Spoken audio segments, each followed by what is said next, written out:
Les amis, bonjour et j'espère que vous allez bien. Bonsoir, tout dépend de là où vous me recevez. Les amis, c'est chaud, c'est chaud. Donald Trump est en train de frapper fort sur le plan d'immigration et ça fait mal. Ça fait mal. Ça fait mal pour tous ceux qui ont des rêves. Ça fait mal pour tous ceux qui ont des projets. Quand tu as un projet, tu donnes le temps à ce projet. Tu te dis, à partir de tel ou tel moment, je dois faire telle ou telle chose. On arrivait à le faire bien avant que Donald Trump ne vienne au pouvoir.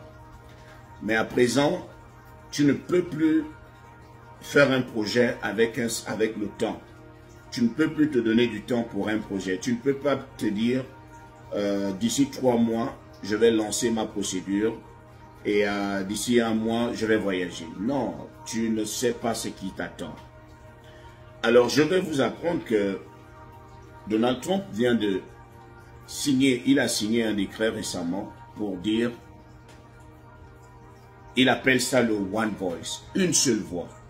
Tout le monde est censé s'aligner. Vous êtes censé parler une seule voix. Il a donné des instructions fermes pour réduire les effectifs dans les ambassades, pour appliquer la nouvelle loi, c'est-à-dire la voix de Donald Trump. Il a lancé le message. Il a dit, vous allez commencer à appliquer ce que je dis. Celui qui n'est pas d'accord prend la porte. Et d'ailleurs, je vais réduire les effectifs de toutes les ambassades. Imaginez déjà ce par quoi on passait. Il y avait déjà un grand retard du fait que les dossiers n'étaient pas traités à temps. Les attentes étaient longues pour avoir même un rendez-vous. Il y a des ambassades où tu attends 1 an, 2 ans pour avoir une ouverture. Donc ça ne te suffit pas, Donald Trump.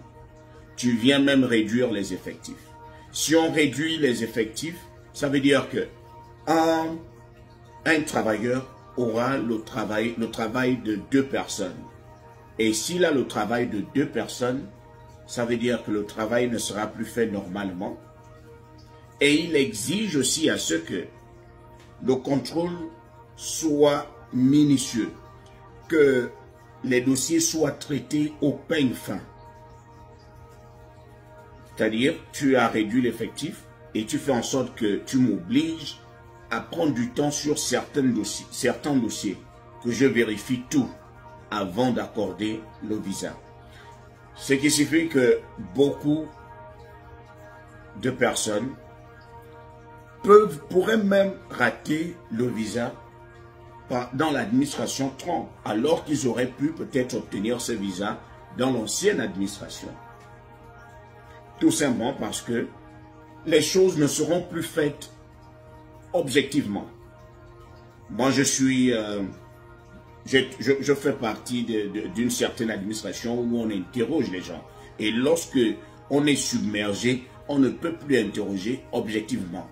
On ne peut pas en même temps prendre le temps de bien consulter les dossiers et interroger beaucoup de personnes. Ça va commencer à être comme certains alligators me disaient au Togo, au Congo. C'est-à-dire, dès qu'ils arrivent pour se faire interroger, ils viennent à l'interview, on prend seulement leur passeport, on scanne, on dit on ne peut pas vous donner le visa. Alors qu'ils sont venus pour qu'on les interroge, pour qu'on connaisse mieux leur projet. Comment vous pouvez scanner le passeport de quelqu'un et dire qu'il n'a pas eu le visa? Quoi? Son nom est inscrit dans la liste rouge? Donc, cela tend vers ce comportement-là. Parce que les nouvelles instructions sont tellement fermes que beaucoup ne vont pas risquer de perdre vont pas prendre le risque de perdre leur boulot. Donc, ils vont appliquer la loi, la voix de Trump. C'est ce par quoi nous allons passer pendant 4 ans, tant qu'il est encore là.